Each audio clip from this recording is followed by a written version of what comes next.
Hi, everybody. This is Elenbaas from Nightlight Astrology. It is Friday today, November 22nd, and we're going to talk about the entrance of the Sun into the sign of Sagittarius today.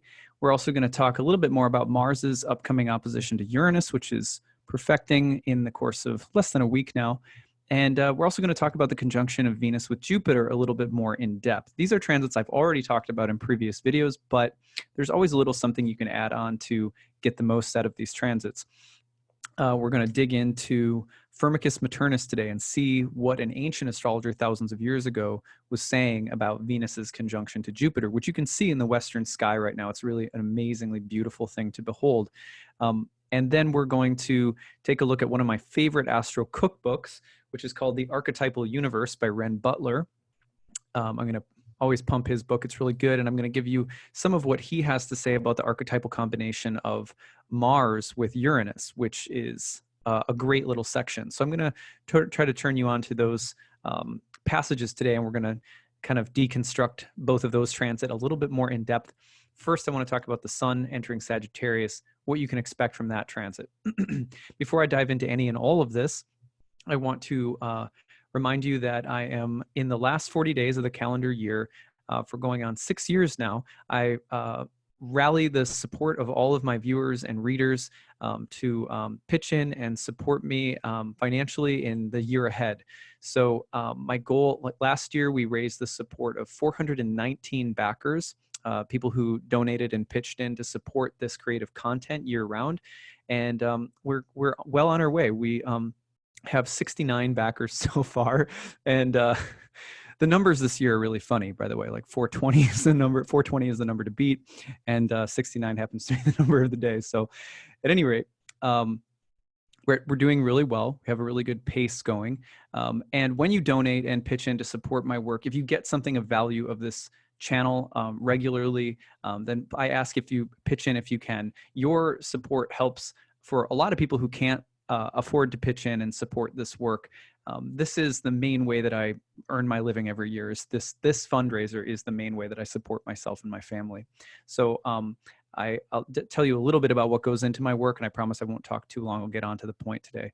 But every day that I wake up, I spend about 2 to 3 hours before I go on to any creative planning of whatever I'm going to do for the day on my blog, in my writing, these videos. And it generally goes like this. I will wake up and tend our home altar. I will read sacred shastra, sacred scriptures from all over the world, but especially for me in the tradition of Bhakti Yoga. I'll go through 90 minutes of mantra meditation every single morning, and usually practice a little yoga or do a little bit of exercise in the morning. After that, I will often spend 20 to 30 minutes diving into the research. I have a big research library, and the accumulation of all of the reading and research that I've done over many years is always being sort of rekindled every morning. And I'm diving into books like the ones I have out here or others that you've heard me dive into in the past, and just sort of shaping my message for the day, whatever that's going to be. So that's every single morning, usually 250 to 300 plus days of the year that I go through that routine without fail. It's very consistent practice for me. And that's the kind of work that's going into creating all of this for all of you. So I want everyone to know that, not to brag about it, but so that people know that that's what you're going to get when you pitch in and donate and contribute to my work is, someone who's really consistently trying to live a spiritual life and pour that into the work that I create for you guys. So when you support me, that's what you're getting. And I can promise you that that is the same integrity that I will try to bring to my work in 2020. So when you pitch in, you can get rewards. There are year ahead readings that are really great. There's a year ahead tarot reading, a year ahead I Ching reading, a year ahead astrology reading, and other reward readings that you can choose when you donate to support my work in 2020. I personally make those for you, send them out. They're like little mini readings that I do. I videotape it just like this for you. And then also, if you're interested in studying with me, I have my Ancient Astrology for the Modern Mystic course that starts in June of 2020 and then again in November of 2020. And those meet on Saturdays and Sundays. And that those class tuitions are usually $12.99 for the year, and they're discounted through my Kickstarter down to $900. If you are already a student of mine and you want to take the year 2 advanced program, or the horary astrology course. Those courses are also $12.99, and through the Kickstarter, I discount them down to $900. This is just a way of me fundraising again to support my work and support myself and my family in the year ahead. So if you're interested in any of that, you can check that out too. Okay, every day between now and January, you're going to hear me do a little spiel to try and raise funds, and then I promise I'll be shutting up about it. Okay, so let's talk about the sun entering the sign of Sagittarius. Oh, and by the way, if you want to donate to the Kickstarter, the link is in the comment section below, and in the video description title, you can click on the link there to go to the Kickstarter page and donate. So thank you. Okay, sun into the sign of Sagittarius. This is the sign of the centaur. I have to say that I try to be pretty even keeled about astrology, where I'm not trying to get hyped up about one transit versus another, because I found over time that often enough it's the ones that you don't think you're going to like that are awesome, and the ones that you think you're going to like that don't give you exactly what you were hoping for, or something completely unexpected that may not even be easy. So my take is usually to stay even keeled, but I have to say I'm pretty excited for the sun to be shifting signs into Sagittarius, because Venus and Jupiter are coming together in Jupiter's sign of Sagittarius. The sun is entering Sagittarius. We're getting a nice big Jupiterian lift right now. And that can feel really good after dealing with the Mercury retrograde, in Scorpio. Well, the sun was in Scorpio while Mars was debilitated in Libra. We've got a healthier Mars now in the sign of Scorpio, picking up a lot more potency and a lot more just clear Mars energy. It's not as conflicted. Mercury's turning direct. You got the sun heading into Jupiter's sign with Venus and Jupiter culminating together. At least we're getting a little bit of a lift as we're coming into a Jupiter-ruled new moon in the next week too, which is new moon in Sagittarius coming up.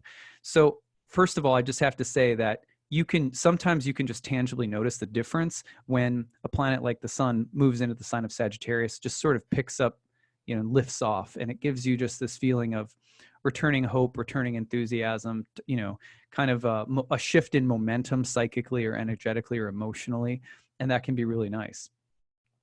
The sign of the centaur is often like every sign. When the sun moves into Sagittarius, there are a series of stereotypes that we typically hear. For Sagittarius, they are usually something like adventurous, upbeat, optimistic, knowledgeable, likes to travel, free-spirited, nomadic. They have gypsy hearts, like they're out and about and kind of freewheeling. And so it's a lot of the stereotype of the nomadic hippie sages just roaming around the world, right? Actually, there's a lot more to Sagittarius than just this. So we need to talk a little bit about the sort of seasonal symbolism on an archetypal level, and also the nature of the centaur. But first of all, a double-bodied sign like Sagittarius or Pisces or Gemini or Virgo are signs that are participating in the nature of two different seasonal modalities at once. You have the fixed quality of the middle of autumn for Sagittarius, and you have the cardinal quality, which is the beginning, coming in Capricorn ahead of it, which is the beginning of winter. Now, again, it doesn't matter where you're from in the world, this language is symbolic. The point being that Sagittarius participates of the more solid, unchanging quality of mid-autumn, and also the beginning, initiating, bursting quality of the beginning of winter. When you're at the cusp of in between these seasons, it means that there's a turning point taking place. Sagittarius embodies this turning point.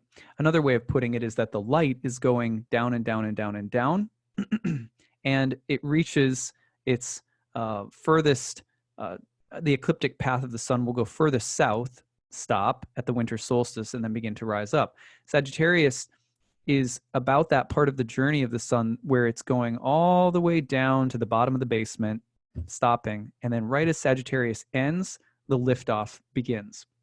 So it is a turn off, my phone is beeping here. So it is a turning point for the sun in the solar year that is quite dramatic. Along with all of the other mutable signs, there's a duality of qualities present. So for example, when we have the death of the light, going down into the deepest darkness. Doesn't sound like Sagittarius. Doesn't sound like a freewheeling, free-spirited hippie nomad traveler sage, just going straight down into the darkness. No, it doesn't sound like that at all. But the return of the light, the idea that the culmination of Sagittarius happens as the light begins to turn and go upward again, that certainly does make sense. It doesn't seem to make a lot of sense that Capricorn, a sign associated with Saturn that comes next in zodiacal order, would be associated with the return of light. It seems almost like Capricorn should be the optimist and Sagittarius the pessimist if you're looking purely at the idea of where the sun is heading. Sagittarius, it's going down towards the darkest of the dark. From Capricorn, it's going up from the darkest of the dark upward toward the light. But that's not what we get with Saturn, Capricorn, and Jupiter, Sagittarius. We almost get the opposite sort of theme about optimism and pessimism sometimes, or negativity and positivity in just general broad ways. So why is that? Well, there's a concept in ancient astrology that was called Antisha. And Antisha tells us that certain signs have a kind of hidden secret connection in terms of the light quality. So for example, the first couple of days after the winter solstice, there's the same amount of light in the 24-hour period. Like if you say a week after the winter solstice, there's going to be the same amount of light in the 24-hour day as there was 1 week prior to the winter solstice. So 1 week, 1 week prior to the winter solstice has the same amount of light in the 24-hour day as we're going to see, 7 days after the winter solstice. And that there's this proportionality. And you can actually do this by taking any degree in Sagittarius, for example, and then take any degree in Capricorn. And if the 2 degrees add up to 30 collectively, those 2 degrees on those 2 days of the solar year, those degree days of the solar year, so to speak, will feature the same amount of light in the 24-hour day. So another thing that ancient astrologers were basically telling us is that there is this complementarity, a sort of secretive complementarity between signs that straddle the solstices, like Cancer and Gemini, or Capricorn and Sagittarius. It's really, really interesting. So in some ways, as I was mentioning, if you watch my Jupiter and Capricorn video, you can't have Saturn without Jupiter, and you can't have Jupiter without Saturn. That's why their great conjunctions were tracked for so long and were so important to ancient astrologers as well. The negative and the positive go together, just like the yin and the yang. They each play a role, and they each entail one another. So there's this kind of secretive way in which they share something very deeply in common at this time of year, which is that we're going down towards the darkest of the dark. And that's Saturn, the dim, distant planet that is associated with death, winter, decay, endings, and impermanence. And then we also have Jupiter, which is a planet that's associated with things like spring, hope, order, justice, goodness, truth in the universe, and the return of light and the spring season. So why put the one associated with hope and spring at the place where the light's going down the most, and the one associated with the darkness at the place where the light is starting to return? Well, here's a simple way of thinking about it. Jupiter Sagittarius often appears optimistic, but is dealing with an underlying and sometimes unconscious, hidden, or unseen level of negativity. Whereas Saturn often looks or appears very negative or pessimistic, but is often dealing with an underlying and secretive form of positivity. Now, I know that might sound weird, but hang out with Capricorn or Sagittarian people long enough and you'll see what I'm saying. It's actually true. So, but aside from that, let's just talk about this archetypally for a second. Let's tell a story that's very Sagittarian in nature. Sagittarius, for example, and I've told this story before, but I'll tell it again. There are so many scripts like this in Hollywood. They start like this. The promising young attorney, right, is at the beginning shot of the movie. You see, like, let's say it's a young woman, and she's passed out on her apartment floor, and you can tell this is a party animal. This is someone who's hedonistic. They're completely irresponsible. You know, they look totally disheveled. And yet when you see their apartment, when the sort of camera pans back, you're like, that looks like they have a nice apartment. You see their law degree from Harvard Law School on the wall. So you're going like, okay, this is one of those people, like a prodigy who is self-destructive. You know the character? Hopefully you're getting the picture. So a prodigy, someone who's really talented but really self-destructive. They're laying on the floor in their own vomit. You know, their hair's all messed up. They couldn't even make their way to their bed after partying somewhere. And they look like they should be talented or successful. So they get up in the morning. The camera follows them to work where they get chewed out by their employer.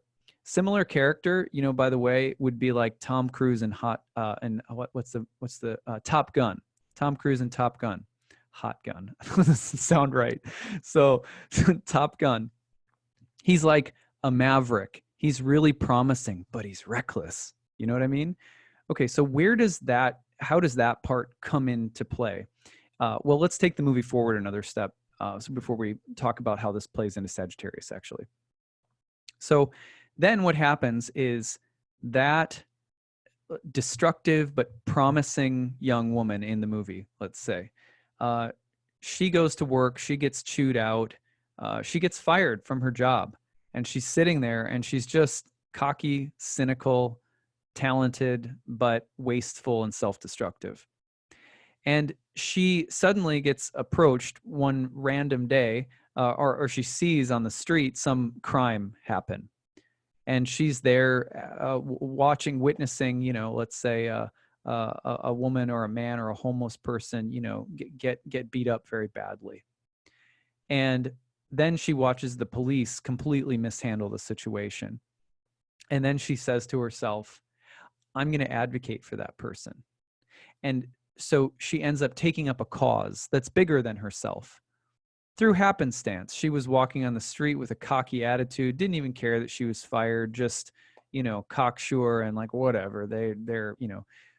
But then something grabs her attention, some need to rise up morally on behalf of someone or something bigger than herself. And then she turns into a redeemable hero. The rest of the movie shows her stepping up and becoming the person that we all know she can be. Have you seen this movie before? Have you heard this story before? Yes, you have. This is a Sagittarian story. Why is it a Sagittarian story? Well, because we have the theme of the light decreasing and going all the way down into the darkness, descending all the way down into the darkness, only to reach that maximal point of darkness. And then right as Sagittarius is culminating, the turning point it represents is the turnaround to the redemption of light. But we forget that redemption of light can't happen without the descent into darkness. So, for example, Jupiter's life story, Zeus, the one who is the ruler of Sagittarius. I mentioned this in my Jupiter and Capricorn video. How does his life begin? His life begins having to be hidden away from his father who wants to eat him, right? So his existence is threatened. And it's from within the darkness of a cave that he is suckled by Almathea, the goat goddess, and hidden and kept secret from his father so that he won't be destroyed. And then gradually he rises up and becomes Zeus. He doesn't start off Zeus the Almighty, right? His existence comes to a critical point of being threatened. So similarly, Sagittarian stories are often redemption stories. They are stories about people, not just globe-trotting, nomadic, sage, free-spirited hippies. That's not the essence of Sagittarius, actually. It has a lot more to do with the complicated relationship with hedonism, self-destruction, things that really hurt or are very painful, or things that are fragile or very vulnerable, and then the need to rise up and have some kind of moral triumph or connecting to some sense of a bigger truth that allows us to transcend some basic sense of darkness, fear, destructiveness, etc., in life, in ourselves, whatever. So there's a kind of redemption narrative that's built into Sagittarius. Now, okay, so the other thing that we can use to sort of corroborate this is the actual picture of a centaur. What is a centaur? In Greek myth, the centaurs are these rowdy, hedonistic, warmongering, destructive sort of rebels. And yet they are very complex characters because they also feature great heroism, strength, knowledge, and they have among them like centaurs like Chiron, who is sort of the greatest sage, medical doctor, teacher of war, teacher of medicine, teacher of astrology. Similarly, in C.S. Lewis's Narnia Chronicles, the centaurs are seen as unpredictable creatures of war, unpredictable, rowdy creatures that are allies, but you have to be careful because they're not entirely trustworthy. Sometimes they can be sort of rowdy and self-destructive again. But the centaurs in the Narnia Chronicles are also the astrologers. The centaurs are the ones who understand the signs of the times. It's a really interesting archetypal configuration where you have both knowledge and the potential for destruction. Well, similarly, if you just break down the actual archetypal imagery of the centaur, you have the rational part of man in the top half, man and the mind, and the man-made weapon of war, the arrow, the bow and arrow. And you also have the centaurs facing backwards, drawing his bow and facing shooting backward in the zodiac toward the monster that trails after him in the stars. And so and the horse as the bottom half, along with the firing backward at the monster behind, represents the struggle between the rational piece of us and the animal part of ourselves. They are not always on the same page. This is why we have, great metaphors like, how do you learn to control the mind? It's like learning to lead a bull to water. If you pull directly, the animal just sits down, and then good luck trying to pull the bull to the water. So how do we coax gently the bull toward the water, which it actually needs to survive? Same idea with Sagittarius. How do we rise above some of the base animal instincts that are oftentimes very regressive? And basically the animal bottom is sometimes in control, and sometimes the rational half of man, the intellect is in control. And that's just an image. That's just like a mythological archetypal image. As well as the archer looking back into the past of the kind of serpent monster that he's shooting the arrow at behind him in the stars. And that's also, again, the need to master and rise above the sort of monster of time, the lower impulses of the animal body as well. So the Sagittarius is a complicated sign. It's not, again, I highly recommend that we all sort of move beyond the simple image of like, well, people who like to study and, who like to, roam around, in trailers or something like, hippies without a place to go type of image, or globetrotters or whatever. The battle with darkness, whether within oneself or within the world, and the need to rise above it, but also the tendency to sometimes get really entangled with it, is very strong. This is also why we have such a weird, there's kind of a double standard. Sometimes one of the core things that we say about Sagittarians is that sometimes they struggle with hypocrisy and dogmatism and being too cocky, basically. And then they're like, oh, well, because Zeus was cocky. Well, let's unpack it a little bit more.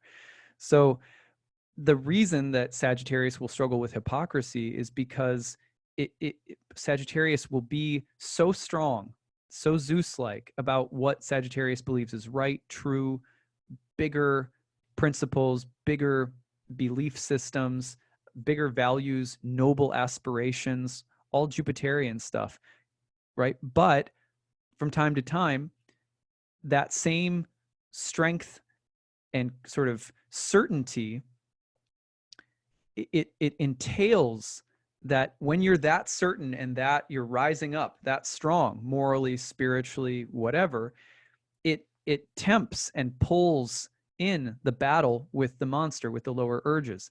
This is why you have to be really careful about hubris in Greek, in ancient Greek mythology, and really all around the world. Like, hubris is a big thing you have to be careful of. If you get really cocksure about anything, even if it's the right stuff, the good stuff, the true stuff, the just stuff, the cockier that you get about it, not having yet completely mastered or being stronger than your base urges or desires, which can take you down instantly, then you're tempting the fates, you're tempting the gods to smack you down, in a sense. So we see this all the time. We see, nowadays it's very popular to say, that person looks good, grand, noble, idealized in some way. Let's try to take them down. Let's find some dirt on them from the past, because everyone's got dirt.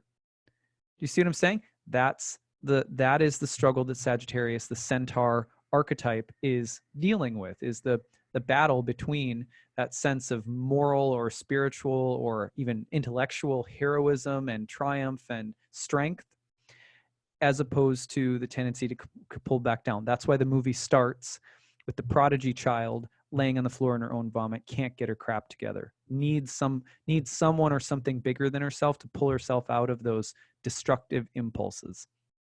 This is why Sagittarius is also, for example, the sign of Sagittarius was traditionally related to marathon runners. It's a long, slow race with Sagittarius. It's a simple way of thinking about Sagittarius, not a sprint. Even though, Sagittarius has that aura sometimes of being so charismatic and so fiery and sort of excitable, responsive and excitable. It's a marathon, not a sprint for most of us in life when it comes to embodying those transcendental qualities. The more that we try to embody them with more actual moral or spiritual integrity or strength than we have, the more that we tempt the monster, the more that we engage ourselves in a battle, the more that we have to deal with the shadow of our own hypocrisy, etc. On the other hand, who are those sages of steady heart? Who are the sages of steady mind that we look to in the world? They are people who, time and again, have either battled with their demons and they keep trying, they keep working at it, or there's someone who has shown consistently that the wisdom and ideals that they embody over a long period of time are trustworthy. So there's a lot that has to do not just with faith and hope and optimism, but also trustworthiness with Sagittarius. This is why sometimes you'll also see the sign of Sagittarius struggling with fidelity, at any rate. So that's a bit about the sign of Sagittarius and the centaur and the seasonal quality of the year. And you can think about that right now as the sun is entering Sagittarius for the next 30 days approximately.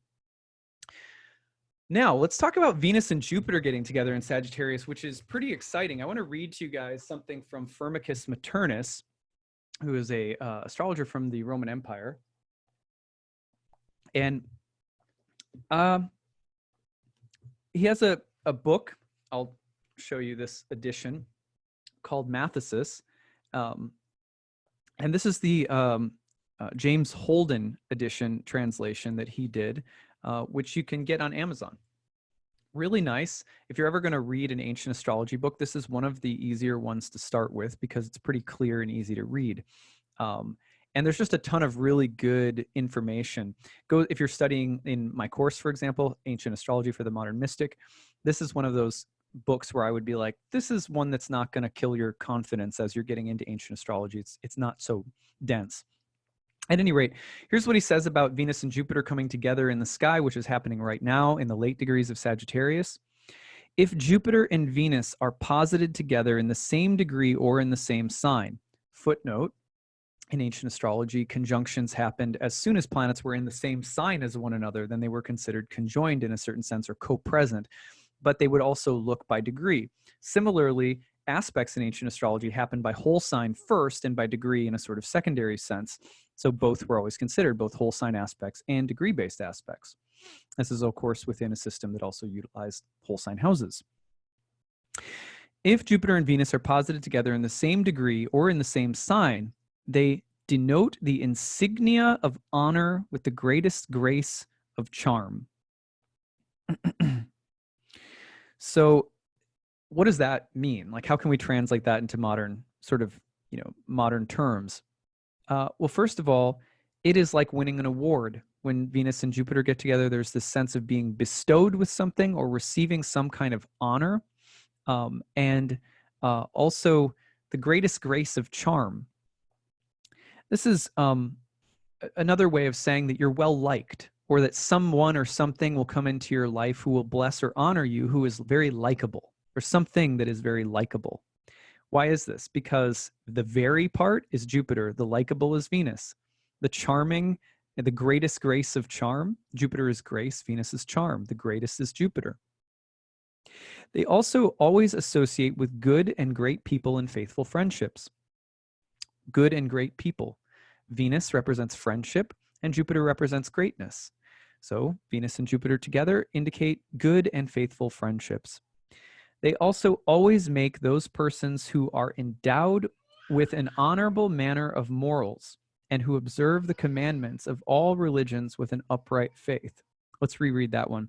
They also always make those persons who are endowed with an honorable manner of morals. Why is this? Because Venus represents, for example, cleanliness. If you have a clean environment, it's usually a beautiful environment, even if it's very spare, right? Like minimalism. One of the features of minimalism in decorating is that there's actually very little things there's very few things in your environment, but they oftentimes it's the cleanliness and the simplicity that creates a feeling of tremendous beauty, and it's very pleasing. So it's not necessarily about lots of things as much as it can be about good, simple, clean things. But Venus and Jupiter, either way, are endowed with an honorable manner of morals. So because you're thinking about Venus as peaceful, friendly, and pleasing, and you're thinking about Jupiter as moral and virtuous, then when the two come together, there's this sense of both honorability and sort of moral virtuousness. It's a good time to do the right thing, and even to receive the right kind of feedback or the right kind of support from the universe, because you did the right thing, you do the right thing. And who observe the commandments of all religions with an upright faith. So here we're saying, when you have faith and trust in the goodness of your spiritual practice, let's call it in modern terms, that's a Venus-Jupiter signature. Venus, for example, is like in my home altars, daily we give water to the deities, flowers, and incense and candle. So all the elements are involved: earth, air with the incense, earth with the flowers, water, and then fire with the candles. And we sing at the altars and we pray at the altars. So that's part of our home practice. But the point is that Venus traditionally was accompanied religious rites and ceremonies, because you couldn't perform a religious ritual or ceremony unless there was tremendous beauty. Like, if you've ever been to any kind of church service before, even if you don't like the religion necessarily, there's stained glass, there's incense, there's robes, there's colors. Like, Venus is in the temple. That's the point. Jupiter might be the temple, the ritual, the ceremony, the dogma or doctrines or teachings or whatever the, religious or metaphysical observances might be. But Venus is the thing that goes along and makes it honorable and beautiful, ceremonious. So we have also the idea of fidelity to one's faith, and also the communion of our friends or good people that we know and share relationships with in faith practices or spiritual community. Those who have Jupiter posited thus with Venus will also be outstanding with a clean honesty of beauty. Clean honesty of beauty. Have you ever been around someone who is really good looking, but they feel really yucky? Okay, so I think we can all probably agree that that's the truth. Have you ever been around someone that is very beautiful at any age, at any stage of life, and part of their beauty, or maybe the most significant factor of their beauty, is that you can tell that they are a good person? They have a clean, clear heart and a clean, clear mind, so to speak. How nice is it when that accompanies physical beauty in the world? So when Venus and Jupiter come together, it's sort of like beauty inside, beauty outside. It can go together at once. A clean honesty of beauty, joined always to judges and kings by a lovable bond of affection. This is also a way of saying Venus friendship with who? Jupiter. Jupiter would be kings and judges and people who have some kind of official role of power in an institution. This can also be about, frankly, the dark side can be like sort of sucking up to people in power or positions of importance or seeking their favor or blessings, or even gold digging can be associated with Venus Jupiter. Also, the idea of the corruption of wealth and religious power can go together with Venus and Jupiter. So it's not all light. But generally speaking, because these are the benefics and Jupiter's in its own sign right now, you are getting generally a better Venus-Jupiter. The bond of affection to people who have some kind of, a more official societal function or role, like judges, lawyers, senators, whatever, people who have the kind of Jupiterian robes on. But the testimony of good repute always brings them to all kinds of fame. In other words, people say this person's good, this person's reputable, and both the insignia of honorable position and the greatest supports of wealth are conferred upon them by the most powerful women. Well, that's interesting. Now what we're saying is that the abundance, Jupiter, comes through being well liked by respected and powerful women, Venus. It's interesting. But those having Venus and Jupiter thus are also allotted a happy and fortunate married life. So it can be abundant marriage or abundant romantic connection. They will also have children if an aspect of the malefic stars does not attack them. But these persons are led to sexual adventures by a desirous inclination of the mind, very often expressing their own desire by various sexual relations. You do have to be careful of Venus liking to, let's say Venus likes sex, Jupiter likes a lot of sex. Okay, so Venus-Jupiter equals maybe a flirt, maybe, maybe that kind of impulse to sleep around like we're back in college or something. I don't know if that was your college experience or not. I don't mean to say that it was. I certainly had some of my learning lessons. Anyway, Jupiter and Venus posited together in an equal manner denote these same things in the nativities of women. But if Mars makes a menacing aspect to Jupiter and Venus, posited together in the solid houses of the nativity and to the moon aspecting them equally from any house, they'll be battered with frequent rumor and severe blame of infamy on account of relatives. Basically, if that Venus-Jupiter conjunction gets attacked by malefics coming from different parts in the chart, you might be a good person who ends up being involved in a scandal of some kind, or your reputation ends up getting injured. That, I can tell you in my natal practice, is very true. People who have Venus-Jupiter conjunctions that have an opposition from Mars or that have a square from Saturn, oftentimes they are a good person, or they'll be associated with a good person or a good organization or a good kid or something like that. And then there'll be a time where that dignity or that honor is challenged, or even there can even be involved in scandal. Right now, we don't have any bad testimonies from Mars or Saturn directly to, by aspect, Jupiter or Venus. So that's not a bad thing.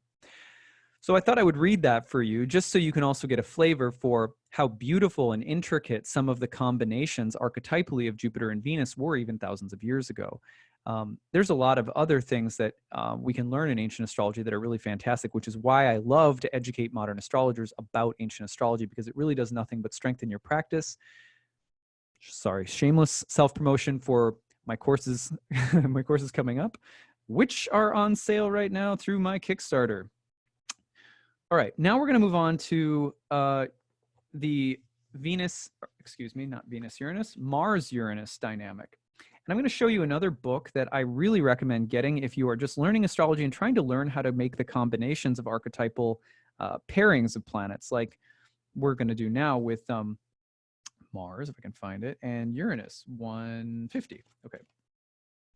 Cookbooks in astrology, if you don't know what a cookbook is in astrology, is a book that basically contains tons of combinations of planetary pairings and aspects and planets and houses and signs. And it's basically teaching you, it's giving you cookbook style delineations or interpretations. People think that this is a new thing, like, oh, long ago they didn't do this. That's not true. Firmicus Maternus is like a giant cookbook.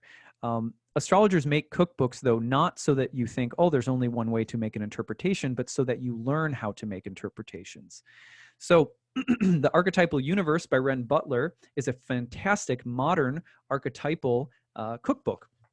And I really like it because for a long time I've used very similar language in my written columns. When I combine archetypal features, I'll just say, here's what to watch for, and then I'll give a list. And in the list, I'll make archetypal combinations.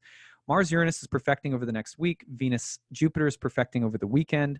So that combination we just read for Venus-Jupiter, you can watch for that over the next few days. What we're about to read now, watch for even a little bit longer into like the middle of next week. Mars-Uranus. Here we're going to go through couple of different themes. Dynamic urges toward freedom and independence. Dynamic urges, that's the Mars, toward freedom and independence, that's Uranus. Determined craving for thrill and excitement. Determination, Mars, craving for thrill, Mars, and excitement. A little bit of Uranus there too. Sudden breakthroughs and rushes of energy. That's the Mars breaking through with the surge and electric, disruptive, but inventive quality of Uranus. Electric yang enthusiasm, tendencies toward excessive self-will, reckless courage and defiance, impulsive rash action, and flashes of anger. Mars, the warrior, being pitted against Uranus, the defiant, disruptive, shocking rebel. Decisive courage and willpower, electric yang enthusiasm, a flashy and swashbuckling style, dynamic urges toward freedom and independence. Like Whitman said, and was featured in the Dead Poets Society film, I sound my barbaric yawp over the roofs of the world. Very Mars, Uranus. A strong craving for thrill and excitement, adventure and speed, eagerness for life, carpe diem, seize the day. Experiments successful after determined effort, mechanical skills, impulses to fly or rise above. That's all the Uranus with that exhilaration and muscle of Mars. Feelings of erotic emancipation and zeal, hot-blooded passion and excitement, the mad, naked summer night, the rush, the orgasm, transcendence through sexuality. Those are all Mars things paired up with the kind of erratic, electric qualities of Uranus. Sudden eruptions of energy, releases of anger, active rebellion against the inner tyrant superego. In holotropic breathwork sessions, sequences of yelling, ripping, cutting, tearing, electric madness, liberation through aggression, angry birth. If you've ever been in a holotropic breath session before, I have. It's pretty intense. You must do it with a guide, by the way. Shadow qualities, tendency toward excessive self-will, contention and obstinacy, irritability and impatience, desire for sudden change, sporadic and unfocused output. Reckless audacity and courage, high-flying contempt for the mediocre, attraction to danger, habitual lack of moderation. You get the idea? Okay, cool. In nature, the arts, untouchable hunters such as birds of prey, sudden eruptions of fire and flashes of lightning. In the arts, classic lead guitar, the anti-authority ethic in Dada. Cinema, themes of elite fighters and hunters, heroes and knights, military strikes and the sudden shedding of blood, high-speed chases, flying and daring escapes, physical or screwball comedy or wild sex. Actors who resonate with swashbuckling, flashy, hotshot, daredevil, rebel, outlaw, freedom-fighting, hot-headed, and volatile characters. Archetypes and spirituality, Artemis Diana. Atlanta, Robin Hood. Heroic feats and quests such as slaying the dragon or killing the tyrant. The warrior hero embodied as Arjuna, Rama, Durga, Theseus, David, Perseus, Heracles, St. George, Tristan, Siegfried, the phallic hero. Transcendent breakthrough speed, unilateral transcendence of conflict, the reckless self-will of Icarus. Fly too high because you're a little too amped up on the transcendental steroids. Fly to the sun, your wings burn off, you fall down. You have to be careful with this transit that the need for speed, I got the need, the need for speed. Somehow Top Gun is a part of today's talk. I don't know, I think there's a new Top Gun coming out sometime soon too, I think. Maybe it already came out. Anyway, you have to be careful with that need for speed that you don't break something or break someone. So it's a moment of powering through a breakthrough, powering up and creating a breakthrough. Can't talk. It's especially powerful because Mercury just turned direct in Scorpio in a fixed sign. The need to kind of move and break through something is profound right now. To have a turning point in your life that means demonstrating your will and just pushing through a limit. Like you kind of have to be really ballsy to try and like break a world record, just like of any kind. I don't care if it's eating the most hot dogs in the world or jumping from the highest height and diving off a cliff into the ocean somewhere. People do crazy crap, right, in order to break through a limit. The Guinness Book of World Records exists for such reasons. People also die doing such things, right? So that's what you have to be careful of for like the next week. It's really interesting to see that is set alongside of this sort of very virtuous Venus-Jupiter. What is the bad combination?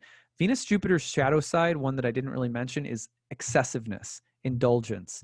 Venus-Jupiter, as my guest teacher said last night, is like a bad hangover. Okay, so if that's the case, Venus-Jupiter, and you have that alongside of Mars, be careful of reckless, defiant excessiveness, right? This is like, I don't know what, did you ever guys see the movie? Did you guys ever see the movie Almost Famous? There was a scene in the movie Almost Famous. I think it was called Almost Famous. It was about a band. It was kind of like a take on, I don't know, like a band that this kid who was a journalist was covering in like the 60s. It's a fictional movie. But there's this great house party that they're having at one point, and it's very opulent. It's very over the top, and it's, of course, being graced by one of the rock stars. And like all these kids are like, oh my God, the rock star's here. And I think he jumps off the top of a roof into a swimming pool. So that's like, to me, like that's the image to be careful of, is just sort of something that's completely over the top and also just really willful and potentially reckless all at once. That would be like the negative. So like, be careful of that. Otherwise, I think we can do some compartmentalizing. These aspects are not seeing one another in the zodiac. Doesn't mean they won't entail one another in some interesting way over the weekend, especially.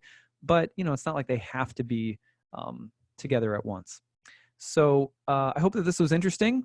Covered Sagittarius, covered a little Firmicus Maternus and Venus Jupiter, and a little Wren Butler archetypal universe on Mars Uranus. Remember, I am trying to raise the support of 419 backers, and then if we get one more than that, 420, we break the record from last year. If you enjoy this work, if you get something from it, if you find me to be a faithful resource of astrological insight on a daily basis, then please pitch in if you're able to. I really appreciate the support, and in return, I promise to keep doing my best for you in the year ahead. Okay, thanks so much, everybody.